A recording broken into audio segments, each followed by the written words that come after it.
नमस्कार, मैं हूं आशुतोष और आप देख रहे हैं सत्यहिंदी.com। सत्यहिंदी.com के खास कार्यक्रम आशुतोष की बात में आपका स्वागत है। वैसे तो इस वक्त चर्चा हर जगह कोरोना की हो रही है। भयानक तरीके से हाहाकार मचा हुआ है। कहीं बेड की कमी है तो कहीं एम्बुलेंसेस की कमी है, तो कहीं डॉक्टर नहीं है तो कहीं ऑक्सीजन नहीं है। इनके बीच में एक तरीके से लोगों ने भुला दिया है कि पश्चिम बंगाल के छठे चरण के चुनाव होने वाले हैं। छठे चरण के ये चुनाव काफी महत्वपूर्ण है। उसके बाद दो और चरण के चुनाव होंगे। कश्मकश तृणमूल कांग्रेस और भारतीय जनता पार्टी के बीच में है। इस छठे चरण में 43 सीटों के लिए वोट पड़ रहे हैं। इन 43 सीटों का क्या हाल है? 2016 में किस पार्टी को कितनी सीटें मिली थी? 2019 के लोकसभा के चुनाव में क्या स्थिति थी? इसके आधार पर क्या 2021 के चुनाव का कोई आकलन किया जा सकता है?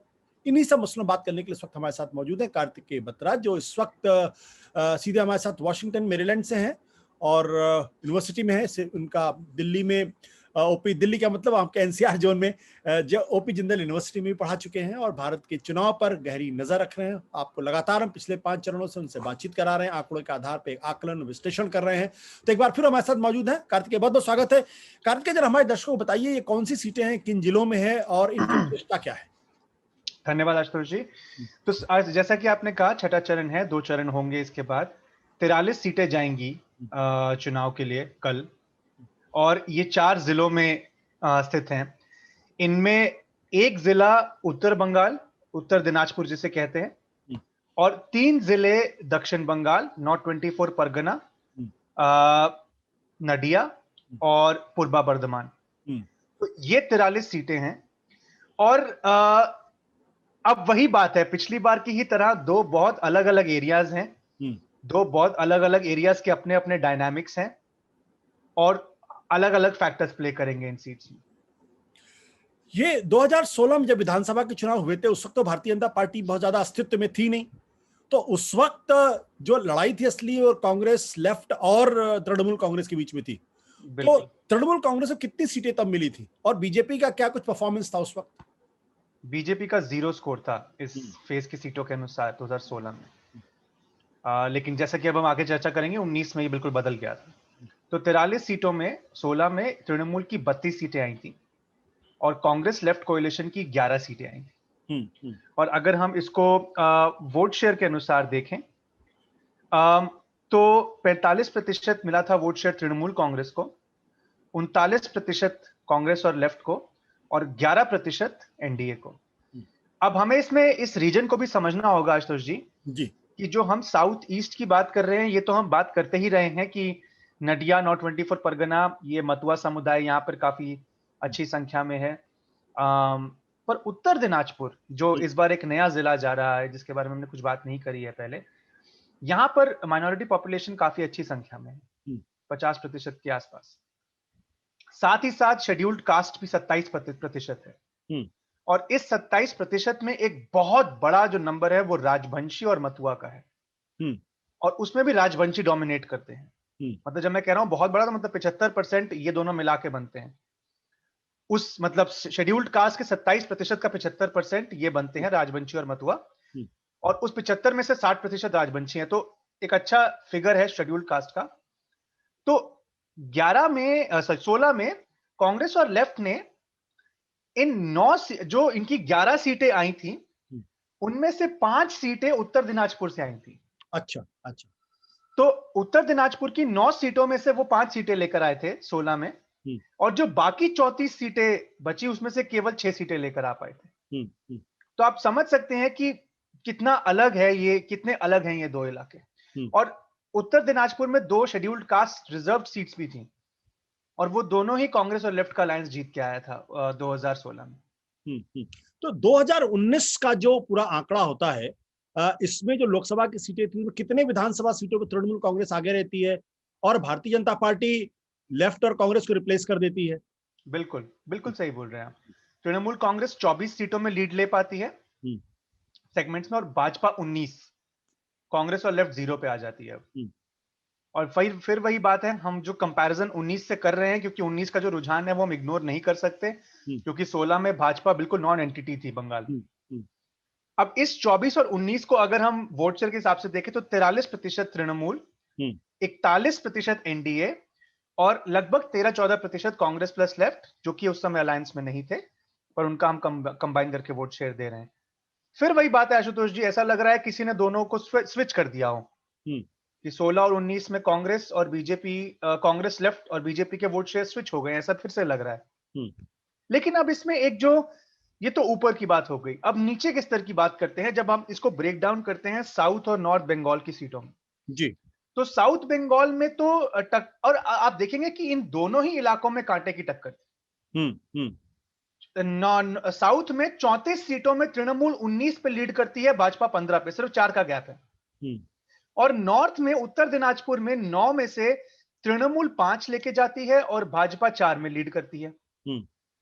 और उन 4 में से आशुतोष जी, अब ये जो उत्तर दिनाजपुर का इलाका है, ये बहुत बढ़िया उदाहरण है बंगाल को इस समय कैरेक्टराइज करने का।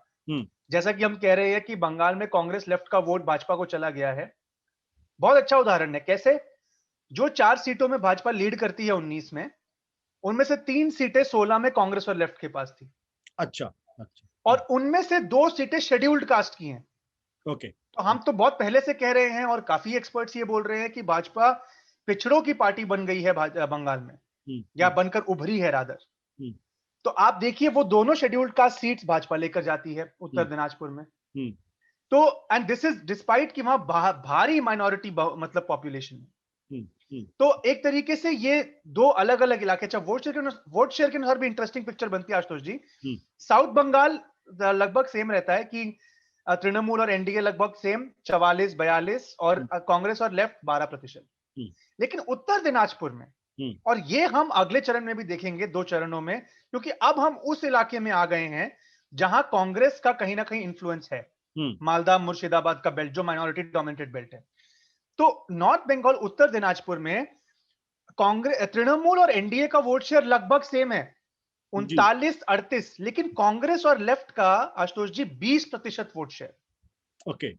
और ये हम, आप कितने शो कर चुके हैं मेरे साथ, हमने कभी भी नहीं सुना था कि कांग्रेस और लेफ्ट 19 में कहीं 20% लेकर आते हैं। उनका 10-12 पे ही गाड़ी सिमट जाती है। पर ये पहला एक ऐसा मैं देख रहा हूं ज्योग्राफी जो पोल में जा रहा है, जहां कांग्रेस और लेफ्ट का वोट शेयर 20% है, और जहां ये कहीं ना कहीं ये अलायंस जो है वो गेम बिगाड़ सकते हैं या बना सकते हैं। ओके जी। और भी कुछ बातें हैं, पर आप पूछिए सवाल। इसके ये अब जो आपने आंकड़ों के आधार पर कहानी बताई है, तो अब क्या लगता है जो पोलिंग होगी छठे चरण की, उसमें मोरालेस यही स्थिति रहने वाली है, इसमें कुछ बदलाव होने वाला है, या लेफ्ट कांग्रेस कुछ खेल बिगाड़ेगा? अगर बिगाड़ेगा तो किसका बिगाड़ेगा? तो इसको एक नंबर्स पर्सपेक्टिव से देखते हैं। देखिए मैं, वही बात है, मैं फील्ड पे नहीं हूं तो केमिस्ट्री तो मैं नहीं बता पाऊंगा, पर आपके कुछ कॉलीग्स फील्ड पे हैं तो वो बेहतर बता पाएंगे। पहली बात तो एक ये समझना पड़ेगा कि नडिया जिले की हमने बहुत बात करी थी कि नडिया वो जिला है साउथ ईस्टर्न बंगाल में जहां भाजपा ने बहुत अच्छा किया था। पिछले चरण में जो हमने देखा था, नडिया की 17 सीटों में से 8 सीटें चुनाव में गई थी, और उन 8 की 8 में भाजपा की लीड थी 19 में। इस बार नडिया का वो हिस्सा जा रहा है जहां तृणमूल ने अच्छा किया था। ओके। तो नडिया की 9 सीटें जा रही हैं इस बार। 19 में तृणमूल की 6 लीड थी, भाजपा की 3 लीड थी। तो आप कुल मिला के देखो कि नडिया 17 में से 6-11 हो गया था 19 में, 11 इन फेवर ऑफ भाजपा। पर वो पहले 8 सीटें निकल गई जो भाजपा ने स्वीप की थी, लीड की थी। अब ये 6-3 का मामला है, अब यहां तृणमूल स्ट्रांग है। तो ये देखना जरूरी होगा कितनी सेंधमारी हो पाती है, कि क्या तृणमूल भाजपा का वोट छिटकाती है या भाजपा तृणमूल को कहीं ना कहीं खदेड़ पाती है।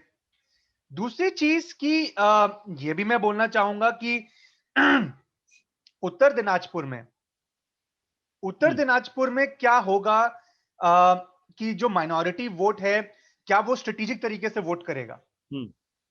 पर उत्तर दिनाजपुर में मुझे एक चीज जो लग रही है, जैसे कि हम बार बार बोलते आए हैं, आप पोलराइज किस हद तक कर सकते हैं। अगर 50% मुस्लिम पॉपुलेशन है तो क्या पोलराइज करने का कोई मतलब भी बनता है? आप किसको किसके खिलाफ पोलराइज करेंगे? तो एक ये प्रश्न है। दूसरा, स्ट्रेटेजिक वोटिंग बाय माइनॉरिटी, कि अगर माइनॉरिटी को लग रहा है कि देखिए उनको अगर भाजपा को वोट नहीं देना है तो वो अपना वोट शायद नहीं वेस्ट करेंगे, वो उसी को वोट देंगे जो ज्यादा स्ट्रांग कैंडिडेट है उस इलाके का। और तीसरी बात, जो उत्तर दिनाजपुर में 2 शेड्यूल्ड कास्ट सीटें हैं, वो किस तरफ जाएंगी, वो वहां पे भाजपा स्ट्रांग दिखती है, क्योंकि भाजपा जैसे ही आपको मैंने कहा राजवंशियों में और मथुरा में उन्होंने 19 में बहुत अच्छा किया था, तो अगर वो ट्रेंड कंटिन्यू करता है तो वहां भाजपा को कहीं ना कहीं एज होगा। ये 24 और 19 आशुतोष जी बहुत मतलब बहुत करीबी तो नहीं है, पर करीबी मामला है, कुछ भी कहना बहुत मुश्किल है इस बार। जी कुछ भी कहना बहुत मुश्किल काम है। सपोलॉजी की और आंकड़ों की तो कहानी अपने आप में आप एक अंदाजा लगा सकते हैं, जैसे कि हमने अभी कार्तिक के साथ मिलकर अंदाजा लगाने की कोशिश की।